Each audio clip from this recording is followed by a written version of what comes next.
उनकी जिम्मेदारी, इसको आप महसूस कर रहे होंगे साथियों। मैं समझता हूँ पक्षी जो है ना, बॉम्ब से यूनिटी, बॉम्ब से भवन, यूनिटी ऑफ मूल निवासी मोर्चा जिंदाबाद, जिंदाबाद जिंदाबाद, ईवीएम हटाओ, संयुक्त मोर्चा जिंदाबाद, जिंदाबाद।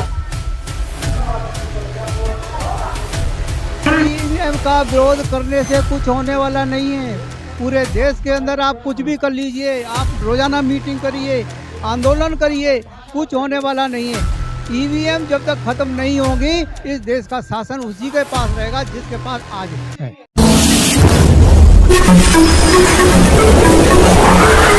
मैं एम नफीस रशीद, आप देख रहे हैं भारत न्यूज़ 247।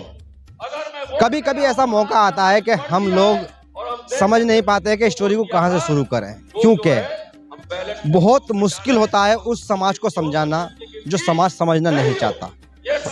अक्सर सुना होगा एक नाम, महात्मा ज्योतिबा फूले, और ज्योतिबा फूले की लिखित किताबों को लगभग सबने जाना भी है, पर उसका असर होता दिखाई नहीं देता। पर लोग ऐसे हैं, बुजुर्ग ऐसे हैं, दीवाने ऐसे हैं, नौजवान ऐसे हैं जो मानते नहीं हैं किसी की बात और करते रहते हैं अपना कार्य। मैं ऐसे ही एक नाम देखा मैंने, विवेक जी का, जो कि एयर इंडिया के अंदर इंजीनियर रहे हैं। सर सुनिएगा ये देखिएगा, मैं दिखा रहा हूँ कुछ, देखिए जरा, ये मेहनत है, आप नहीं समझ पाएंगे, मैं बताऊंगा ये चीज क्या है। ये वो नौजवान समझ लें, इस चीज को जो मैं दिखा रहा हूँ ना, ये अचानक हो रहा है।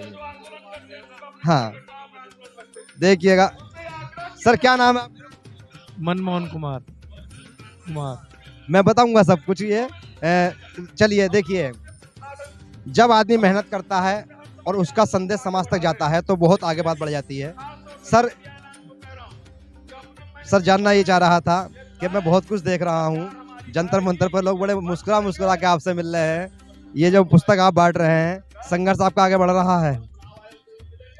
देखिए, बाबा साहब ने एक बात कहा था कि वो जो राज कर रहे हैं इस देश के अंदर, वो ज्यादा होशियार नहीं है, बल्कि जो उनको वोट देता है वो अज्ञान है।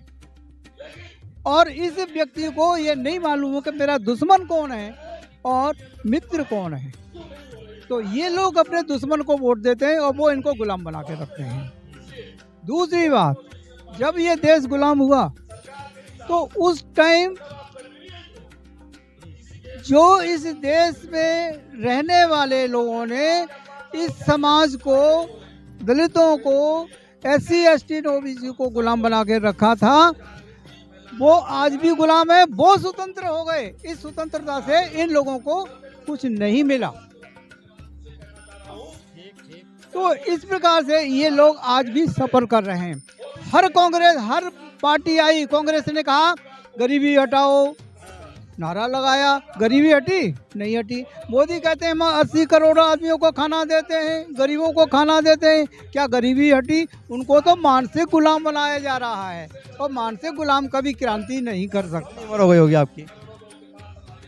मेरा एज 79 चल रहा है, अभी 80 होने वाला है। रिटायर कब हुए थे आप? 2003 में हुआ था। जितना रिटायरमेंट का पैसा मिलता है, रिटायरमेंट के बाद में जो पैसा यानी कि पेंशन का मिलता है, वो आप इन किताबों में खर्च कर देते हैं? बिल्कुल आपने सही कहा, क्योंकि मुझे 20 साल हो गया ये करते हुए। क्योंकि बाबा साहब का एक इंजेक्शन लगा दिया है बाबा साहब ने कि जितना आप करते हो उतना ही समाज को भी दो। विवेक जी से जो मिल रहा है ना यहाँ पर, बड़ा मुस्कुरा के मिल रहा है। और अभी आपने देख भी लिया कि एक सज्जन समाज की जो कदर करते हैं, समाज के संदेश की जो कदर करते हैं, अपने अनुभवों की जो कदर करते हैं, साथ ही साथ लेखकों की और पत्रकारों की जो कदर करते हैं, वो चुपचाप मान सम्मान से भी नवाजते हैं। बंद मुट्ठी में क्या दिया है ये तो विवेक जी जानते हैं या बस वो जानते हैं। बहरहाल इस संदेश को बढ़ाने के लिए लोग मुस्कुरा के आगे बढ़ रहे हैं। 500 रुपये दिए, मैं किसी से पैसा लेता नहीं, दे देते हैं। जबरदस्ती उन्होंने जो कहा है मेरे दिया, मुझे बाबा साहब ने बहुत कुछ दिया है, मैं 1% भी खर्च करूं तो वो नहीं कर पाता। बढ़ा रहे हैं बहुत बड़ा समाज का। तो इसलिए बाबा साहब का काम करना जरूरी है, क्योंकि हमारा समाज अंधकार में कल भी था और अंधकार में आज भी है। क्यों चली जाती है इसमें? पूरी पेंशन इसी में लगा देता हूँ। किताबें महीने में बांट देते होंगे आप ये? कम से कम कभी 10,000 आता है, कभी 5,000 आता है, इस प्रकार से। और फूले जी की एक किताब थी गुलामगिरी, उसका बड़ा विरोध हुआ था, उसके ये अंश हैं। इसके अंदर भी है वो गुलामगिरी, इसके अंदर भी है। जो मैंने किताब दिया है इसके अंदर भी गुलामगिरी है। हाँ तो ये आपने लिखी है? जी हाँ, मैंने ही लिखी है, मैंने ही पढ़ी है और मैं ही पढ़ता हूँ, मैं ही निकालता हूँ, मैं ही छपवाता हूँ। और जो किताब थी वो कहीं ना कहीं पूरी तरीके से समाज में पहुंच नहीं पाई। वो तो समाज में उन्होंने बताने की कोशिश की कि ये गुलामगिरी कैसे बढ़ती है।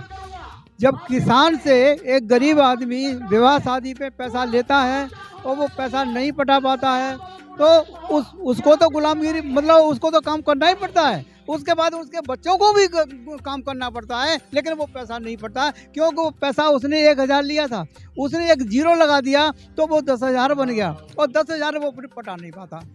ये जो इसलिए वो पीढ़ी दर पीढ़ी वो गुलाम बनी रहती है, इसलिए उन्होंने गुलामगिरी लिखी। सज्जनों, अपने दर्शकों को मैं ये बताना चाहूंगा कि ये मुझसे बात करना नहीं चाह रहे थे विवेक जी, ये एक ही बात कर रहे थे, मुझे अपने समाज के लोगों में ये किताब बांटनी है। मैं आपको टाइम नहीं दे पाऊंगा, पर मैंने कहा नहीं सर बात करनी है। मैं बहुत दिनों से जानता हूं और मैं ये पहले भी पढ़ चुका हूं, कई जगह पर मैंने नाम सुन चुका हूं, तो मुझे ये था कि भाई मुझे बात करनी है और अपने दर्शकों को दिखाना है कि भाई कौन आदमी कितनी मेहनत करता है। मैं जानना चाह रहा था और थोड़ा सा ये है कि जैसे कि चलिए यहाँ थोड़ी सी बात हो रही है ये कि भाई EVM का विरोध हो रहा है, वोट की बात हो रही है, सत्ता हासिल करने की बात हो रही है, बहुजन की बात हो रही है, साथ ही साथ आप पुस्तक बांट तो रहे हैं, पर मैं जानना यही चाह रहा था कि क्या EVM के विरोध करने से EVM हट पाएगी? है EVM का विरोध करने से कुछ होने वाला नहीं है। पूरे देश के अंदर आप कुछ भी कर लीजिए, आप रोजाना मीटिंग करिए, आंदोलन करिए, कुछ होने वाला नहीं है। EVM जब तक खत्म नहीं होगी, इस देश का शासन उसी के पास रहेगा जिसके पास आज है। तो इसको खत्म करने का भी एक तरीका है। वो क्या तरीका? वो तरीका एक आंदोलन चाहिए, ग्रास रूट से आंदोलन चाहिए, आदिवासियों से आंदोलन चाहिए, मुस्लिमों से आंदोलन चाहिए, दलितों से आंदोलन चाहिए, किसानों से आंदोलन चाहिए। ये सारे सारे आंदोलन करके आएंगे तो फिर उसके बाद कोई उनको रोक नहीं सकता और ये EVM उनको हटाना ही पड़ेगा। इसलिए बहुत बड़े आंदोलन की जरूरत है। मेरे ख्याल से जल्दी से कोई पॉलिटिशियन बताएगा नहीं। इन्होंने ना किसी पार्टी का नाम लिया, ना किसी संगठन का नाम लिया, सीधा सीधा कह दिया कि EVM हटेगी कैसे। EVM हटेगी तो देश आगे बढ़ेगा। तो EVM का विरोध जो करने लोग आए हैं वो सब के सब अपनी पार्टी का प्रचार तो कर रहे हैं, पर कहीं ना कहीं ये नहीं बता रहे हैं कि EVM हटेगी कैसे।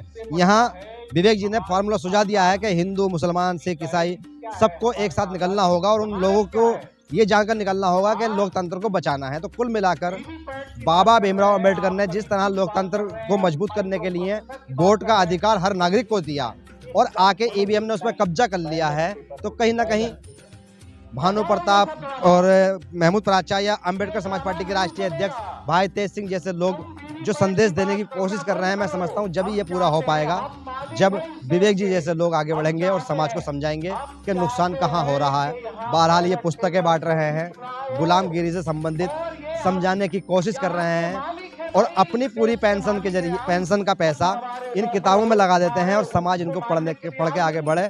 मैं भी ये कामना करता हूं। मैं एम नफीस रशीद, आप देख रहे थे भारत न्यूज़ 247।